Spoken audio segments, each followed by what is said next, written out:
limbah misalkan B3 ya. Betul. Gitu kan, atau menggunakan B3.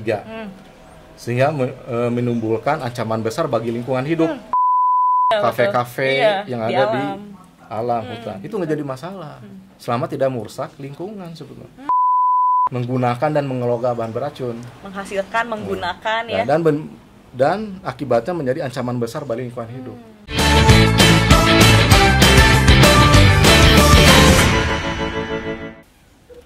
Selamat datang di TV Podcast. Yayasan TV Nasional Indonesia bersama dengan iSmart TV menghadirkan sebuah program baru yaitu TV Podcast dengan menghadirkan narasumber yang ahli dalam bidangnya. Dan pastinya juga membuat smartizen semua untuk taat asas, taat etika, dan taat hukum. Dan di hadapan saya kali ini dengan TV Talk, Hukum Lingkungan Hidup dan Penyelesaian Sengketa Lingkungan Hidup, sudah hadir di depan saya Bapak Giri Trimara SH. Ya. Selamat sore Bapak, terima kasih banyak sudah hadir di TV Podcast kali ini. Bapak smartizen kan belum kenal nih sama Bapak. Boleh dong Pak diperkenalkan dulu, diceritakan sedikit tentang Pak Giri ini, kesibukannya apa mungkin? Nama lengkap saya Giri Trimara SHMH. Kesibukan saya ya advokat dan konsultan hukum. Ya itu yang saya jalankan sekarang. Sudah berapa lama Bapak menjadi advokat? Saya menjadi advokat sudah 13 tahun. Karena sebelum saya terjun ke dunia pengacara ini, saya lebih banyak bekerja di korporasi ya. Sebagai legal officer. Nah, dari situ saya lihat lihat teman saya yang berprofesi sebagai advokat, jadi saya ingin mencoba terjun juga gitu kan. Nah, dari situ saya mulai merintis menjadi advokat. 13 tahun ya Pak ya, sudah sangat lama. 2009. Iya. Maksudnya pasti kan prosesnya kan nggak mudah ya Pak ya. Apa sih Pak selama menjalani profesi advokat ini yang berkesan? Pada awalnya kan tidak ada niatan saya untuk menjadi advokat, karena ingin kerja kantoran aja. Oh iya. Kan? Cuma karena ketertarikan aja. Kayaknya kalau dunia advokat itu beda lah intinya kan. Dalam arti saya ingin mencoba tantangan baru. Tapi pada saat itu kan saya belum ada timbul keinginan. Ada timbul keinginan, tapi kan masih nol. Saya harus PKPA dulu, harus magang dulu. Belum ada legalitasnya ya Pak. Belum ada legalitas. Tapi berarti kan ada keinginan muncul nih untuk menjadi advokat itu kapan Pak? Itu 2008. 2007 2008. Saya berkenalan dengan advokat senior pada almarhum Feridena Igoutama SH. Itu yang banyak mengarahkan saya, membimbing saya untuk bagaimana cara menjadi advokat. Itu awalnya di situ. 2009 tadi ya Pak? Iya, di 2008. Mulai ada timbul keinginan ya, asalnya Bapak tadi bekerja di korporasi. Di korporasi.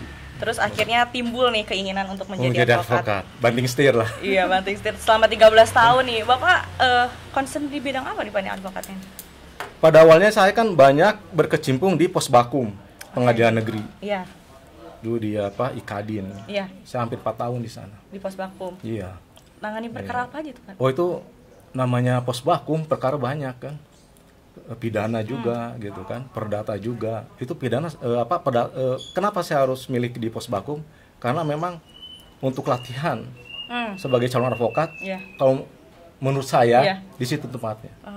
Gitu kan. Saya dilatih di tempat di situ sehingga ini bekal bagi saya setelah nanti kelak resmi menjadi advokat. Bekalnya diambil dari ketika saya magang tadi di Posbakum ya Pak. Terus sekarang maksudnya concernnya di bidang apa nih Pak? Saya perdata atau pidana? Ketika saya S1 dan S2 memang saya mengambil hukum bisnis. Konsentrasinya. Sekarang pun mungkin kalau pidana sudah umum lah ya. Kita biasa beracara gitu kan. Untuk di keperdataannya saya banyak di hukum bisnis, sehingga saya pada saat ini banyak berkecimpung di korporasi. Sebagai corporate lawyer beberapa perusahaan. Gitu. Hukum korporasi ya Pak ya. Gimana sih Pak itu hukum korporasi itu, maksudnya biar smartizen juga tahu gitu? Sebenarnya sama aja. Itu kan kaitan hukum bisnis. Kita menangani permasalahan perusahaan. membuat legal drafting, MOU, perjanjian dan pihak ketiga. termasuk bila mana ada sengketa. Ya. Di situ kita juga kan berkaitan dengan ada hubungannya dengan pekerjaan kita itu dengan notaris, Ya. gitu kan. Nah, kenapa korporasi itu lingkupnya luas? Kebetulan saya mengerti tentang hak kekayaan intelektual, gitu kan. Nah, saya mengerti tentang hukum perusahaan, Ya. tentang saham Ya. dan sebagainya, gitu kan. Nah, hal-hal ini yang saya bisa temukan ketika saya berpraktek Langsung. menjadi lawyer. Lawyer. Oh. Karena di ilmu hukum baik di S1 S2 kan itu hanya permukaannya aja. Nggak sampai ke dalam gitu kan ilmunya kan. Iya. Nah, kebanyakan S1 textbook. S2 juga kan kita kebanyakan textbook juga gitu kan. Justru pengalaman yang paling kaya itu ketika kita menjadi lawyer. Kita mendapatkan ilmu baru yang tidak ditemukan di bidang lainnya gitu Iya. kan. Nah, sehingga dengan ilmu baru itu kita berkreasi membuat suatu format gitu kan. Nah, itu yang menjadi kekhususan gitu. Tadi itu Bapak S1 sama S2-nya ambil Saya hukum bisnis Bisnis. perdata ya. bisnis perdata. Tadi kan tentang perusahaan ya, Pak ya. Berarti kan ada Bapak juga syarat-syarat nih. Seseorang mendirikan perusahaan Oh iya. yang pastinya Betul. aman lah di bidang hukumnya tuh, boleh dong Pak di-share Nah, juga. yang saya karena berkecimpung di hukum perusahaan, apa yang saya katakan tadi, kita ada kaitannya dengan notaris. Ya. Bagaimana suatu perusahaan baru itu akan berdiri. Dulu ada namanya SIUP, TDPHO, domisili, Ya. gitu kan, dan MPW perusahaan. Ya. Nah, sekarang kan dengan sistem SOS yang satu pintu di Kementerian Hukum dan HAM, jadi SIUP TDP itu tidak dikenal lagi. Adanya itu izin usaha, Izin usaha. NIB, nomor induk berusaha, gitu kan. Domisili masih diperlukan, gitu kan. Hanya itu, gitu. Jadi sekarang itu semua terpusat. Jadi pengurusan perizinan itu melalui Kemenkumham. Ya. Tidak, kalau dulu kan SIUP TDP itu di Dinas Perindustrian dan Perdagangan kabupaten kota setempat. Iya. Nah, sekarang dengan adanya sistem EOS sudah berbeda. Tidak seperti dulu lagi. Ya tadi bekerja sama dengan notaris ya. Ya.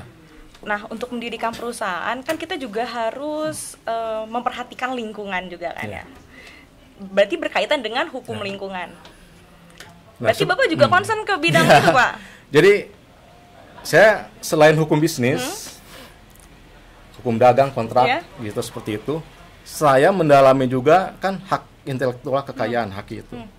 Dan saya mendalami hukum lingkungan juga, gitu kan. Karena waktu S2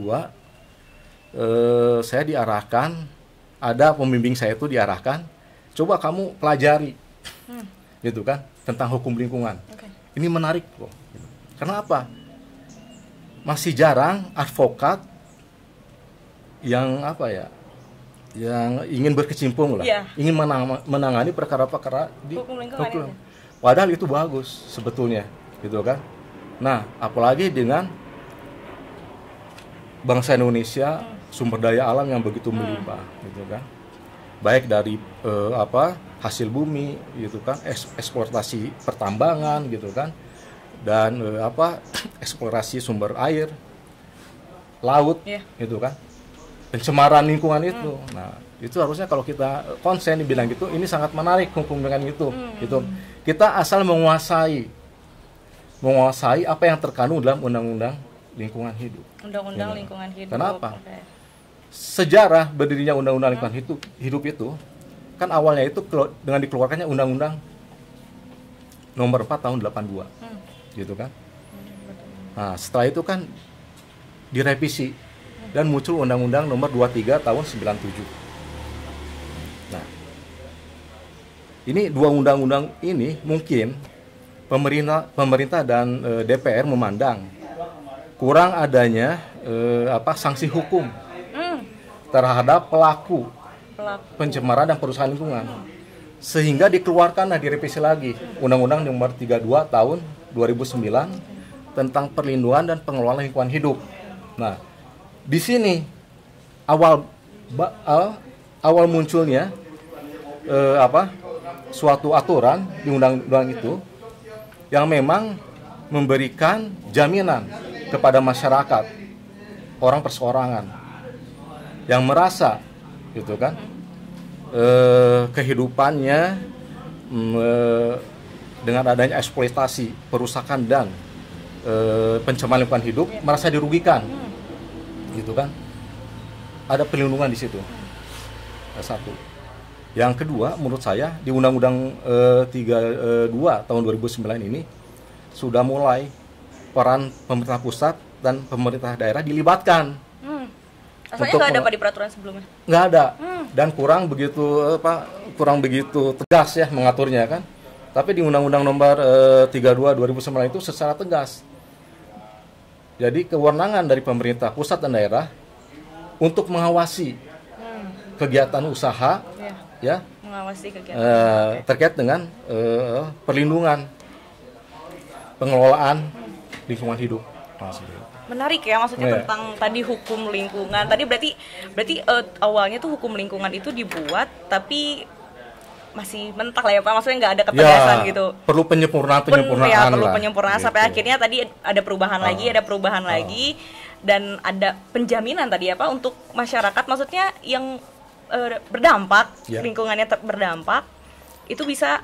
Nah sekarang gini Pak, misalnya dalam suatu wilayah itu merasa dirugikan oleh ya di situ misalnya ada mungkin sebuah perusahaan gitu ya, perusahaan berdampak nih ke lingkungan, masyarakat tuh bisa menuntut atau? Ini terkait dengan hak gugatan. Jadi apabila ada suatu kegiatan usaha, ya intinya yang karena kegiatannya, tindakannya menghasilkan limbah misalkan B3 ya. Gitu kan, atau menggunakan B3 sehingga menimbulkan ancaman besar bagi lingkungan hidup, gitu kan. Nah, maka kan si perusahaan itu seharusnya bertanggung jawab untuk ganti kerugian terhadap masyarakat yang terdampak, gitu kan. Idealnya kan seperti itu. Dan adanya pemulihan lingkungan itu tanggung jawab bagi pelaku. Nah, sekarang hak gugat itu seperti apa apabila masyarakat dirugikan? Karena ini lingkungan itu dampaknya besar, tidak hanya kepada seorang perseorangan, pasti melebar ke suatu wilayah. Masyarakat bisa melakukan gugatan class action, bisa berkelompok, seperti biasa di hukum keperdatan kan ada juga. Untuk menuntut satu, ganti kerugian. Yang kedua, tindakan pemulihan lingkungan. Gitu. Selain ganti rugi kepada masyarakat adalah tindakan untuk pemulihan lingkungan. Selain kelompok masyarakat, siapa yang berhak menggugat? Iya, betul. Itu lembaga swadaya masyarakat (LSM) yang bergerak di bidang lingkungan. Organisasi lingkungan, gitu kan. Syaratnya itu dia harus berbadan hukum. Dan di aktenya itu dia memang bergerak di bidang pelestarian fungsi lingkungan hidup. Pelestarian fungsi lingkungan. Ya, gitu. Dia fokus di situ. Dan tuntutannya tidak bisa ganti rugi. Gugat yang diajukan oleh organisasi lingkungan itu hanya sebagai pelestarian untuk lingkungan hidup, pemulihan lagi dan pemulihan dan tuntutan pemulihan lingkungan hidup, hanya itu. Nah, di samping itu ada juga masih ada secara administratif, gugatan administratif kaitannya dengan tata usaha negara. Bila mana badan atau pejabat tun atau instansi pemerintah, pejabat pemerintah mengeluarkan izin lingkungan, tapi tidak dilengkapi dengan AMDAL. Yang kedua, bila pejabat, instansi, daerah atau badan mengeluarkan izin lingkungan tanpa dilengkapi oleh UKL, UPL, unit kelola lingkungan dan pengelolaan lingkungan hidup, UKL, UPL. Nah, bila mana pejabat dan instansi dia mengeluarkan izin lingkungan tapi bertentangan dan legalitasnya tidak lengkap, itu TUN juga bisa mengajukan TUN ya secara administratif seperti itu. Berarti tadi kan ada class action. Ada tiga class action, gugatan dari organisasi lingkungan, dan yang ketiga secara administratif. Melalui tata usaha negara. Berarti tadi yang gini Pak, masyarakat kan belum tahu nih, maksudnya tadi kalau memang berdampaknya kerasa banget kayak lumpur, lapindo gitu kan, itu kan udah kelihatan banget. Ini misalnya apa ya, gimana sih masyarakat tuh biar takutnya ada masyarakat yang nggak sadar kalau ternyata dia tuh sebenarnya berdampak gitu. Jadi taunya tuh Harus karena apa sih, Pak? Ya. Menurut saya itu kejadian lumpur lapindo itu merupakan titik awal adanya sengketa lingkungan hidup yang begitu besar di Indonesia kan. Nah ini menyadarkan kita stakeholder gitu kan. Begitu dampaknya luas sekali gitu kan. Tapi kan tetap kasus ini kan sudah diselesaikan di pengadilan ya. Kita tidak berpikir ke belakang lah, kita berpikir ke depan. Bagaimana bila mana suatu kegiatan usaha ya melakukan eksploitasi sumber daya alam yang bisa merusak konservasi sumber daya alam dan menimbulkan kerugian bagi masyarakat. Nah, masyarakat berhak menuntut ganti rugi. Tadi ya. Dan untuk tindakan pembelian yang tadi itu. Gitu. Berarti memang berarti pertama syaratnya harus ada dulu kerugiannya itu kan. Maksudnya harus ada dulu kayak tadi saya lumpur lapindo tuh kan kelihatan tuh alamnya. Ya. Rusak gitu. Jadi dalam hukum lingkungan ada dua aspek hukum keperdataan khusus lingkungan ya, terkait dengan sengketa ini, penyelesaian sengketa. Kita mendasarkan kepada pasal 1365 KUHP, perbuatan melawan hukum. Dan pasal 88 Undang-Undang nomor 32 tahun 2009 tentang asas pertanggungjawaban mutlak, strict liability. Nah, pasal 1365 KUHP perdata merupakan lex generalis. Sedangkan pasal 88 Undang-Undang Lingkungan Hidup lex spesialis.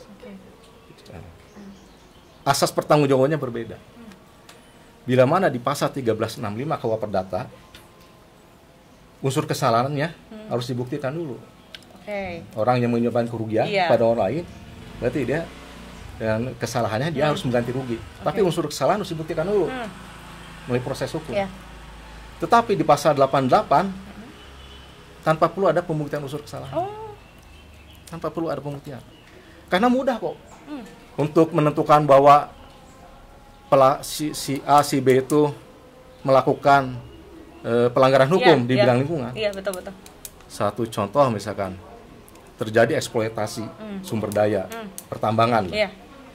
Tapi pada prosesnya mengalami dampak yang tidak terduga sama sekali, sehingga tersemburlah itu lumpur dan mencemari lingkungan. Berarti kan perusahaan itu bertanggung jawab, kan sudah jelas kan ada, gitu. Contoh kawasan industri, pabrik-pabrik itu sangat mudah. Sudah ada aturan kan bahwa untuk industri, kawasan industri itu kan harus ada instalasi pengolahan limbah, IPA kan, itu wajib ada. Jadi perusahaan tidak boleh langsung membuang limbah itu ke sungai. Gitu kan, harus diolah dulu. Nah, tapi kan kenyataan banyak yang melanggar itu kan. Nah itu harus itu yang sebetulnya pemerintah baik pusat dan daerah harus konsen di bidang itu.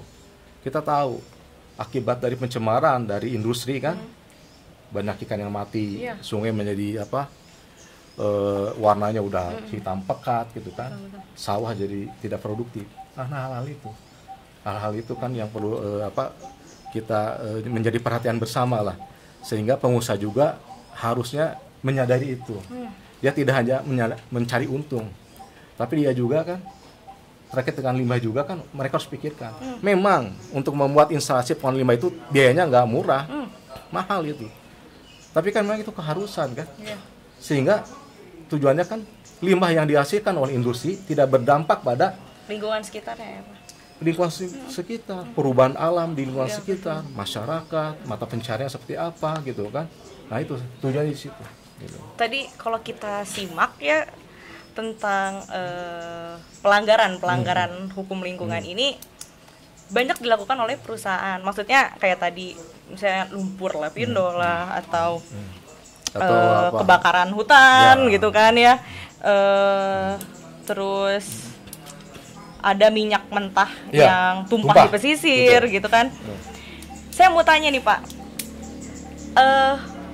hukum lingkungan ini menurut Bapak dibentuk untuk menguntungkan masyarakat atau menguntungkan perusahaan? Pertama, untuk adanya penegakan hukum.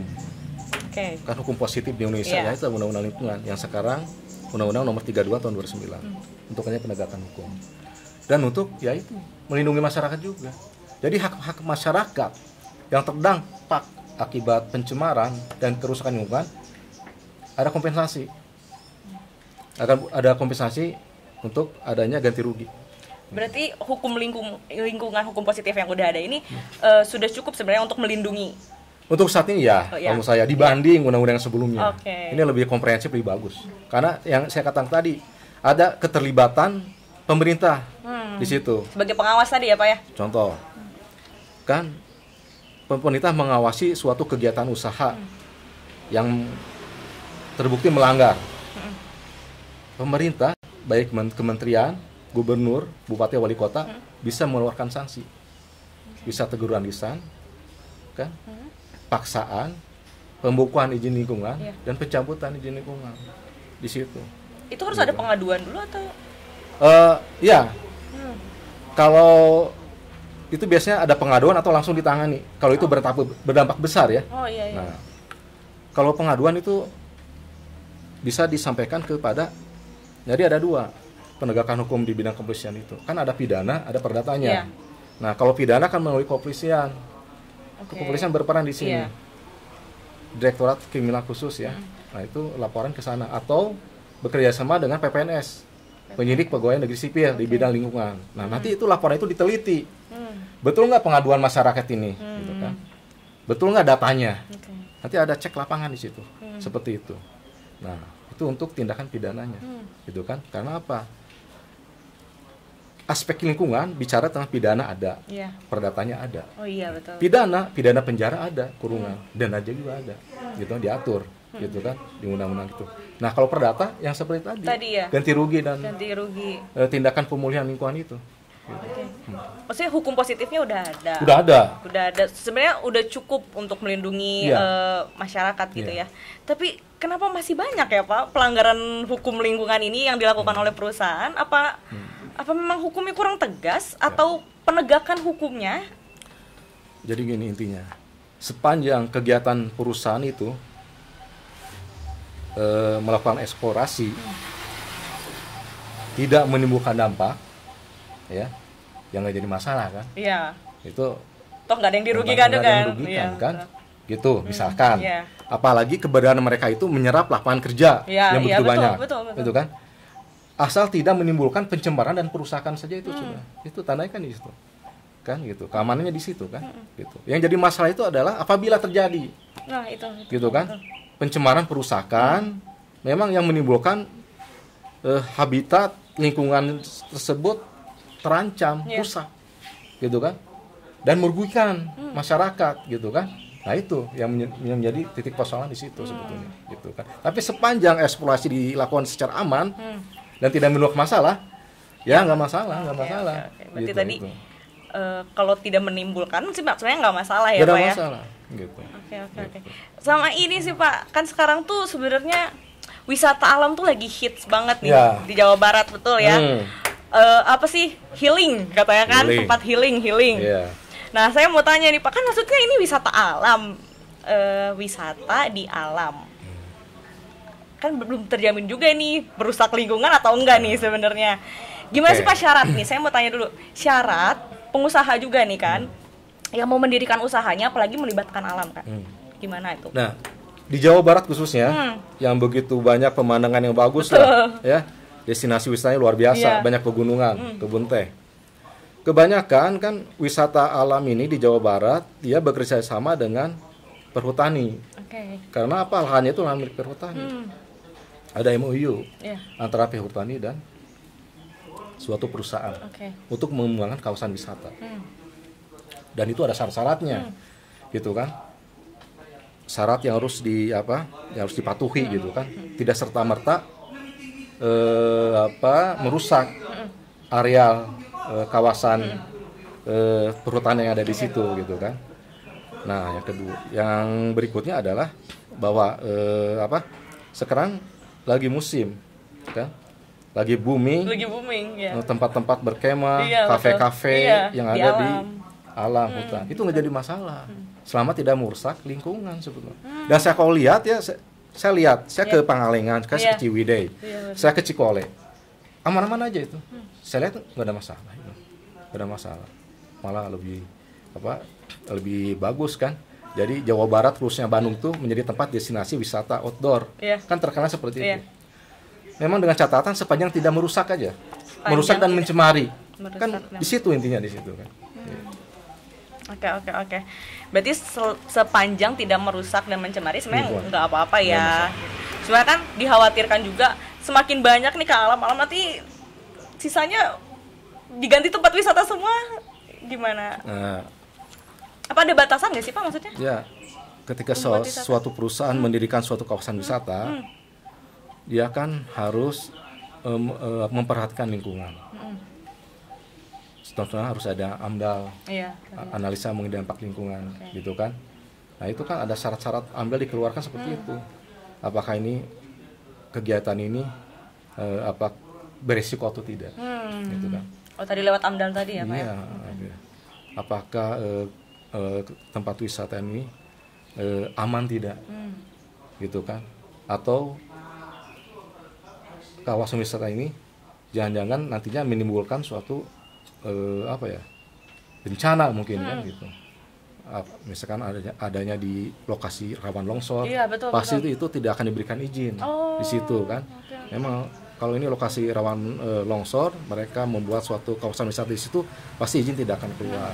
Memang ada parameter-parameter yang harus dilalui. Nah ini fungsi peran dari pemerintah. Pemerintah tadi. Dalam hal ini pemerintah daerah, bupati dan wali kota. Ada fungsi di situ, ada pengawasan tadi kan, Iya. mengeluarkan izin. Oh, Nah, iya. tim teknis, biasanya tim teknis dari pemerintah akan Turun terjun langsung. langsung Oke. melihat gitu kan, ini memenuhi syarat atau tidak. Hmm. Itu kelebihannya dengan ada Undang-Undang Nomor 32 Tahun 2009 yang melibatkan unsur pemerintah untuk mengawasi. Iya. Gitu. Maksudnya mengawasi tadi juga jadi untuk menerbitkan izinnya juga Menerbitkan izin juga. Oh, iya. tetap diawasi juga ya, maksudnya ini Iya. berpotensi atau tidak Betul. menimbulkan kerugian gitu Betul. ya untuk masyarakat. Iya. Oke. Saya mau tanya ini sih, Bapak kan tadi maksudnya ini concern di bidang hukum lingkungan ya Pak.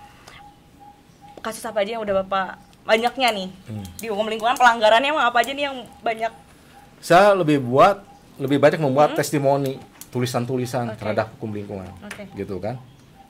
Gitu. Karena kalau untuk saya dulu waktu mengambil S2, tesis saya tentang Luper Lapindo.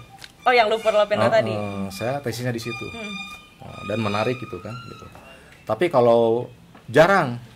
Tapi kalau nanya gugatan terhadap hukum lingkungan jarang terjadi sebetulnya. Jarang Oh, terjadi. gugatan Jarang terjadi. Mungkin dalam 1 tahun itu mungkin ada 1 atau 2 atau 3 ya. Itu juga kan terjadinya bisa di Sulawesi, di Kalimantan, di Sumatera kan. Gitu kan. Nah, kan kalau gugatan diajukan apabila memang ada masyarakat yang merasa dirugikan. Intinya kan di situ. Gitu kan. Kalau masyarakat tidak mengajukan gugatan, ya berarti kan aman-aman aja mungkin. Kan nggak ada masalah kan gitu kan. Kalau ada sengketa antara masyarakat dengan perusahaan yang melakukan eksploitasi pertambangan, gitu kan, atau eksploitasi sumber daya alam di suatu wilayah, ya saya katakan tadi, sepanjang tidak merugikan masyarakat, berarti nggak ada jadi masalah. Tapi kalau berdampak kepada masyarakat, barulah terjadi sengketa. Boleh ya, iya Gitu. maksudnya. Oke, gini Pak, tadi kan Bapak bilang ada kelas action, tapi bisa nggak kalau misalnya yang merasa dirugikannya cuma 1 orang nih? Bisa. Tetap Kan masih itu bisa. orang perseorangan atau kelompok masyarakat yang dirugikan. Oke, Jadi bisa. oke. Jadi walaupun dalam satu wilayah itu sebenarnya cuma 1 orang nih yang merasa dirugikan, tetap aja masih bisa. Tadi ya upaya yang dilakukan. Misalkan gini, dalam satu wilayah ada 200 kakak. Iya. Yang 5 kakak yang merasa dirugikan, tapi yang lain mungkin Aman-aman karena apa ya? Masa bodoh atau seperti apa? Ya itu bisa diajukan gugatan. Gugatan tadi ya. Gitu. Jadi tadi apa ya, penyelesaian sengketanya bisa dilakukan perdatanya.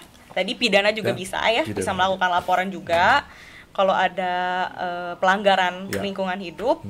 Tadi kan menarik sekali ya pembahasan tentang peran pemerintah nih dalam membantu proses pengawasan ya dalam penyelesaian ini. Boleh Pak diceritakan lagi lebih detail mungkin kayak gimana sih itu maksudnya proses pengawasannya tadi, selain tadi tentang menerbitkan izin gitu ya? Jadi sudah kita ketahui bersama bahwa di Undang-Undang 32 tahun 2009 itu peranan pemerintah itu hadir di situ, gitu kan? Nah, karena apa? izin lingkungan sekarang itu kan yang melakukan itu kan pemerintah daerah. Izin lingkungan itu dikeluarkan oleh pemerintah iya, daerah. izin lingkungan kan, pemberian izin lingkungan gitu kan.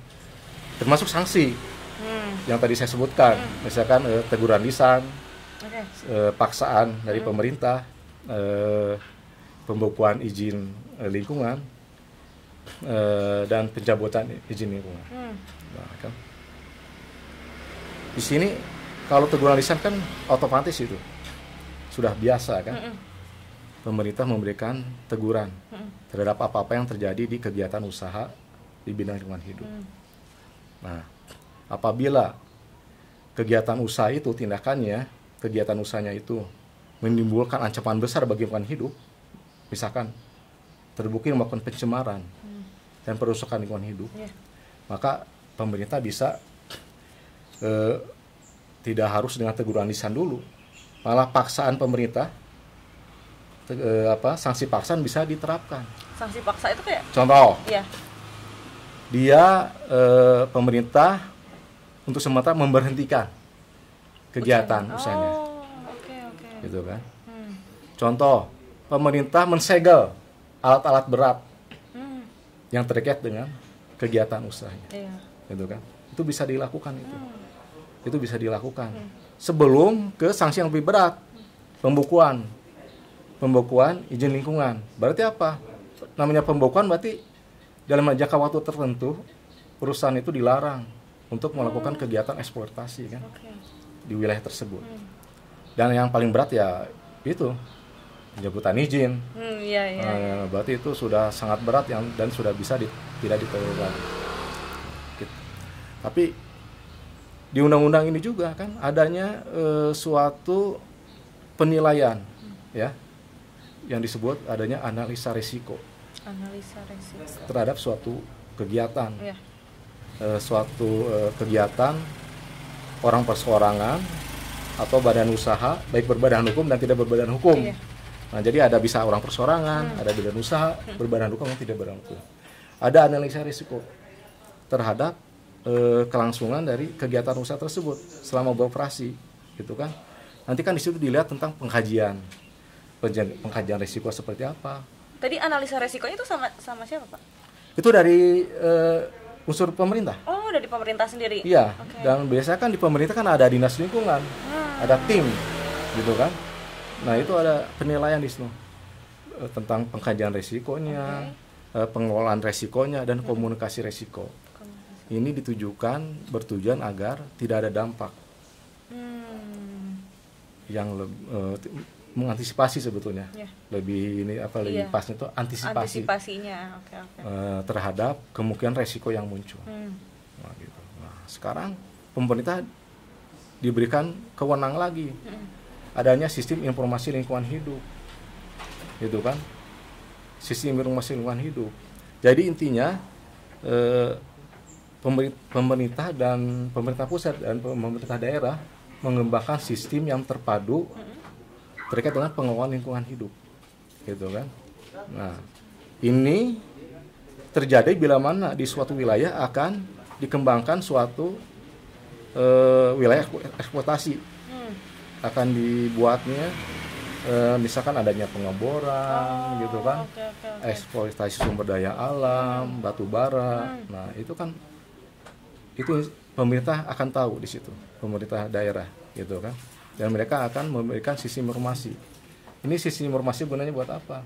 Ini kan dirancang secara terpadu dan terkoordinasi, yang harus dipublikasikan kepada masyarakat. Jadi masyarakat tahu, gitu kan, bahwa di tempat ini akan ada. Jadi misalkan di suatu wilayah masyarakat akan terdampak, berarti lahannya juga kan harus diganti untung misalkan oleh suatu BUMN atau perusahaan swasta. Dia ganti untung, berarti dia harus pindah dari situ. Karena akan dibuat rencana misalkan pengeboran minyak atau seperti apa. Nah, itu seperti itu contohnya, gitu kan. Jadi sekarang itu lebih bagus, lebih tertib seperti itu. Begitu ada suatu kegiatan, suatu perusahaan di wilayah tertentu, pasti akan disampaikan kepada masyarakat. Nah, itu tugas pemerintah. Itu informasi lingkungan. Jadi sekarang saya katakan tadi, pemerintah akan dilibatkan. dalam setiap kegiatan usaha di bidang lingkungan hidup. Nah, tujuannya ada apa? Agar tidak ada hak-hak masyarakat yang dirugikan. Satu, yang kedua, kelestarian lingkungan dapat terjaga. Gitu kan? Gitu. Tadi ya memberikan informasi. Nah, sekarang gimana kalau berarti kan masyarakat juga berhak tahu lingkungannya tuh akan berdampak gitu ya. Iya. Sekarang informasinya tuh ternyata tidak sampai nih, jadi membuat kegaduhan kayak gitu. Kita bisa melaporin juga. Kecil kemungkinan kalau menurut saya dengan adanya aturan yang seperti yang tertuang dalam Undang-Undang 32 tahun 2009, karena itu sudah mengadopsi apa-apa yang menjadi harapan masyarakat. Sebetulnya ini kan undang-undang ini perbaikan dari undang-undang sebelumnya yang tidak termasuk, yang tidak teradopsi sekarang diakomodir, misalkan gitu.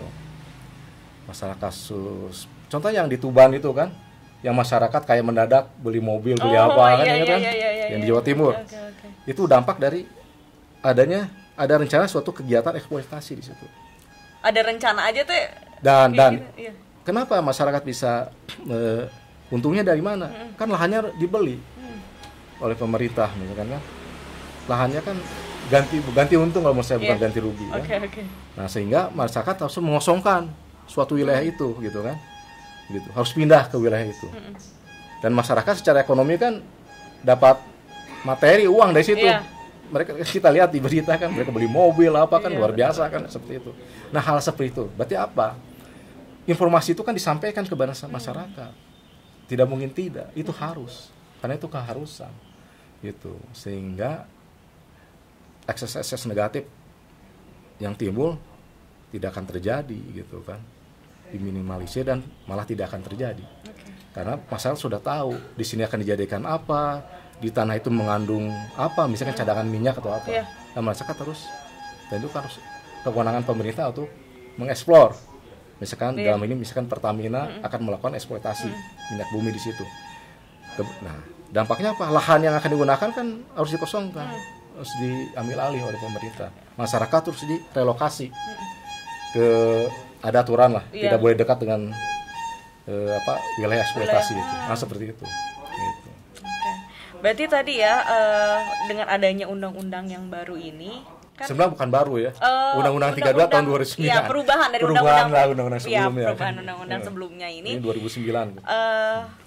Kekhususan apa aja sih Pak dari undang-undang ini? Soalnya kan kalau tadi ada dari segi pengawasan dan penyelesaian dari pihak peran pemerintahnya gitu kan. Selain itu ada apa lagi sih Pak? Yaitu penerapan pasal 88. Pasal 88. Asas strict liability, tanggung jawab mutlak. Tanggung jawab mutlak. Ya gimana tuh Pak? Jadi setiap kegiatan usaha, setiap tindakan kegiatan usaha yang menggunakan bahan berbahaya dan beracun, gitu kan, dan menghasilkan dan mengelola bahan berbahaya dan beracun, ya, yang menimbulkan dampak ancaman besar terhadap lingkungan hidup, maka itu berlaku pertanggungjawaban mutlak. Pertanggungjawaban mutlak. Untuk ganti ruginya, tanpa melihat unsur kesalahan, gitu. Tanggung jawab mutlak. Jadi otomatis apabila suatu perusahaan terbukti melakukan pencemaran perusahaan, dia harus ganti rugi, gitu. Tanpa harus dibuktikan dulu adanya unsur kesalahan. Makanya pengecualian di pasal 1365 KUH Perdata, gitu kan? Yang tadi ya, Pak. Kalau di KUH Perdata kan orang merugikan orang lain, dia berkewajiban untuk mengganti kerugian, tapi unsur kesalahannya harus dibuktikan dulu kan? Kalau 1365. Kalau di pasal 88 itu dikesampingkan. Tadi khusus untuk yang apa aja Pak? Yang tadi ada tanggung jawab mutlak itu khusus perusahaannya? Yang kegiatannya, tindakannya itu dia menghasilkan bahan beracun, oke. Menggunakan dan mengelola bahan beracun, menghasilkan, menggunakan, ya. Dan akibatnya menjadi ancaman besar bagi lingkungan hidup. Jadi ada aksesnya di situ, aksesnya terhadap lingkungan. Berarti itu perusahaan itu tidak bisa menolak kalau dia tidak mau memberikan ganti rugi gitu ya? Itu kewajiban harus ganti rugi. Kewajiban, berarti kan mutlak tadi tidak perlu dibuktikan itunya unsur pun. kesalahannya. Unsur kesalahannya. Jadi ada tanggung jawab mutlak di situ. Ada tanggung jawab mutlak di situ. walaupun udah ada nih aturannya, pasti kan ada aja nih perusahaan yang misalnya nggak mau nih Pak. Ya itu kan masyarakat yang dirugikan kan bisa menempuh pidana, jalur pidana kan, selain perdata. Kalau perdata kan bisa jalan saja, nggak ada masalah kan. Misalkan perusahaan nggak mau ganti rugi, kan nanti putusan hakim yang berbicara, gitu kan? Putusan hakim. Kalau perdatanya misalkan pidananya dilaporkan kepada pihak kepolisian. Kalau tadi perdata kita bisa sita jaminan nggak sih Pak itu si perusahaannya? Bebas. Oke. Jadi tidak terbatas pada pasal 1365, tidak terbatas pada pasal 88, gitu kan? Pasal-pasal lain yang terkait boleh. Boleh, oke. Nah, misalkan Undang-Undang PT juga bisa masuk. Undang-Undang PT nomor 40 tahun 97 tentang organ PT. Berarti tentang direksi di sini. Direksi harus bertanggung jawab, gitu kan? Terhadap ganti rugi yang diajukan masyarakat. Nah, kan jadi advokat dalam membuat suatu gugatan terkait lingkungan hidup bebas untuk menerapkan pasal-pasal yang ada kaitannya dengan itu, gitu kan? Gitu. Undang-undang PT bisa masuk, gitu kan? Perdata bisa masuk, 1365 gitu kan? 1366 juga bisa masuk. Tidak hanya ganti rugi aja, gitu kan? Karena perbuatan karena kelalaian aja, gitu kan? Itu bisa digugat sebagaimana di pasal 1366 gitu kan. Kelalaian dan ketidakhati-hatian. Itu bisa disinkronkan. Nah, itu yang saya ingin jelaskan di sini. Jadi ketika seorang advokat, lawyer membuat suatu gugatan, jangan ragu untuk menerapkan gugatan ini pasal-pasal mana aja dan undang-undang mana aja yang akan dimasukkan dalam suatu gugatan. Sah-sah saja, tidak masalah. Sepanjang itu terkait dengan permasalahan, gitu kan? Gitu kan? Nah, tidak hanya mengacu kepada 1368 aja sebagai mana perumusan di penjelasan di Undang-Undang 32 tahun 2009. Undang-Undang PT juga bisa masuk. Direksi harus bertanggung jawab kan, organ PT kan. Undang-undang PT masuk. Terus apa lagi yang terkait dengan itu boleh. Silakan saja, tidak ada batasan gitu kan. Justru lebih banyak referensi undang-undang dan pasal itu lebih bagus.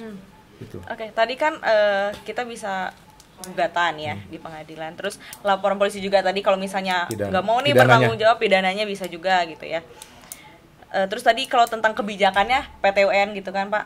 Nah, bagaimana nih Pak dengan menyelesaikan sengketa di luar pengadilan? Ada atau enggak nih Pak untuk khususnya perkara hukum lingkungan? Di dalam hukum lingkungan penyelesaian sengketa itu diatur.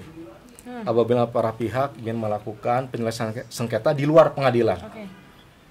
Kita bisa menyelesaikan melalui mediator dan arbiter, pengadilan arbiter. Itu boleh, itu disahkan itu. Melalui mediator, tapi tetap konsennya itu adalah ganti rugi, gitu kan? Dan tindakan pemulihan, gitu kan? Cuma di luar pengadilan. Nah, mediator di sini ada mediator yang telah bersertifikat. Ya sudah ada sertifikat. Sekarang untuk jadi mediator kan ada sertifikasi sekarang. Jadi seorang sarjana hukum advokat bisa mengikuti pelatihan sebagai mediator. Nah, yang kedua arbiter juga yang sudah bersertifikat. Tidak sembarangan orang yang bisa menyelesaikan permasalahan yang tanpa legalitas yang sah. Izinnya harus diperhatikan itu. Gitu. Itu aja. Gitu. Jadi bisa itu. Gitu. Berarti tadi penyelesaian sengketa di luar pengadilan juga bisa ya tadi bisa. Lewat mediasi dan arbiter ya Pak ya? Arbitrase. Mungkin malah menurut saya tuh mungkin sebagai pengusaha yang melakukan kegiatan eksploitasi sumber daya alam atau pertambangan mungkin akan lebih menginginkan di luar pengadilan mungkin. Gitu kan? Dibanding di pengadilan gitu kan. Karena tujuannya kan penyelesaiannya lebih simpel. Mungkin dari situ ada win-win solution ya. Bagaimana agar masalah ini tidak bisa diselesaikan secara bermanfaat lah dan mufakat kan antara masyarakat dan perusahaan tersebut. Untuk kedua belah pihak. Untuk kedua pihak gitu. Itu juga bisa didorong mediator untuk bisa menyelesaikan kasus seperti ini. Jadi tidak hanya kasus-kasus perdata pada umumnya lewat mediator, lingkungan juga bisa. Ini harus diketahui oleh para lawyer, advokat. Bila ingin menyelesaikan sengketa di lingkungan itu, mudah kok, gak masalah. Sekarang apa? Kok mudah gimana Pak Giri? Gampang kok. gugatannya juga sama kayak gugatan perdata yang lain, gitu kan? Iya. Cuma kan pasal-pasal, gitu kan, dan aturan-aturan yang ada di lingkungan hidup tinggal dituangkan di situ, gitu kan? Mudah sama, gitu kan? Gugatannya juga sama, jadi nggak ada perbedaan kalau menurut saya, gitu kan? Cuma kalau hukum lingkungan kan lebih spesifik. Iya. Ketika kita akan menyelesaikan sengketa hukum di bidang hukum lingkungan, kita harus mempelajari dulu Undang-Undang 32 tahun 2009. Ada apa sih isi di dalamnya? Gitu kan? Hanya itu aja. Itu syaratnya. Nggak ribet lah, nggak susah gitu. Siap. Terus ini Pak, harapan dengan undang-undang tadi, undang-undang yang perubahan tadi yang sudah diperbarui, apa sih Pak harapan Bapak dengan adanya perubahan undang-undang? Terus terang, kan sengketa penyelesaian lingkungan itu di pengadilan itu sangat jarang lah persentasenya. Beda dengan kasus-kasus perdata lainnya. Mungkin di 1 tahun itu kan hanya bisa dihitung dengan jari lah, gitu kan? Gitu kan? Sangat jarang ini karena sedikit yang lapor, atau tergantung. memang karena sedikitnya pelanggaran dengan undang-undang yang ada, atau gimana nih Pak? Sangat tergantung pada kondisi wilayah tersebut, gitu kan? Saya katakan tadi, ketika ada perusahaan melakukan eksplorasi sumber daya alam di wilayah tersebut, gitu kan? Sepanjang tidak menimbulkan kerugian bagi masyarakat, gitu kan? Dan proses produksinya itu tidak mencemari dan merusak lingkungan, ya aman-aman aja.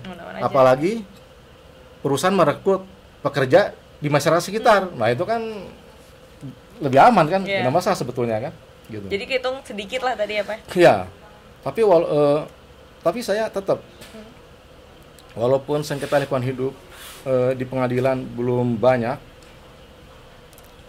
dalam persidangan masih bisa dihitung lah ya, mungkin ya, tidak sebanyak perdata biasa. Tapi saya berharap bahwa penegak hukum dalam hal ini hakim, kepolisian, jaksa, advokat, lawyer, bisa memahami hukum lingkungan itu seperti apa sih. Undang-Undang nomor 32 itu tahun 2009 seperti apa sih, gitu ya. Sehingga semua bisa paham. Dan kalaupun ada sengketa di peradilan yang masuk ke pengadilan, hakim juga kan sudah nggak kaget, udah biasa, karena dia sudah menguasai materinya kan. Nah itu harapannya di situ, gitu. Kalau harapan saya pribadi sih, kalau korupsi Indonesia itu ada tindak pidananya, khusus kan, ada pengadilan ad hoc-nya kan. Kalau harapan saya ke depan mungkin ada pengadilan ad hoc tentang hukum lingkungan. Khusus juga ya? Iya, itu harapan kan, gitu, membuat pengadilan ad hoc tentang hukum lingkungan. Jadi penegak hukumnya itu terlatih di situ, hakimnya, jaksanya, semua kan terlatih gitu. Harapan saya. Tapi kalau selama ini bisa ditangani secara baik sih tidak masalah sebetulnya kan, gitu. Tapi kan yang namanya pencemaran perusahaan lingkungan hidup makin hari makin ke depan kan makin terbukti kan, sekarang itu makin banyak sebetulnya kan. Betul. Yang beririsan dengan kerugian dari masyarakat, resikonya kan. Nah itu makin banyak gitu. Nah, asal bisa diantisipasi saja, gitu kan, oleh pemerintah gitu kan. Misalkan silakan jalur sengketa pidana dijalankan, keperdataannya, aspek hukum keperdataan dijalankan, dan melalui mediator atau arbitrase silakan dijalankan, gitu kan. Yang penting masyarakat tidak dirugikan, itu aja kan. Dan apabila memang itu terjadi pencemaran dan perusakan lingkungan, ada tindakan pemulihan dari perusahaan tersebut. Jadi orang, perseorangan, badan usaha yang melakukan kegiatan itu. Jadi ada dua, ganti rugi dan tindakan pemulihan lingkungan hidup. Nah, itu. Wah, menarik ya tentang hukum lingkungan ini. Tadi kita juga dapat ilmu, apalagi mungkin teman-teman advokat ya dapat ilmu juga tadi dari Bapak tentang, apalagi tadi menarik ya pasal 88 itu ya Pak ya, yang asas pertanggungjawaban mutlak gitu ya. Tadi kita juga maksudnya tahu juga kalau misalnya menyelesaikan sengketa tentang hukum lingkungan ini nggak hanya perdata, pidana atau TUN aja, kita juga bisa menyelesaikan sengketa ini di luar pengadilan juga tadi ya, mediasi atau arbitrase. Pak, terima kasih banyak. Ini menarik sekali perbincangan tentang hukum lingkungan ini. Atas waktunya buat Smartizen semua. Semoga bermanfaat ya tema kita kali ini. Jangan lupa tetap taat asas, taat etika, dan taat hukum. Saya Ira Maulia, pamit undur diri. Salam.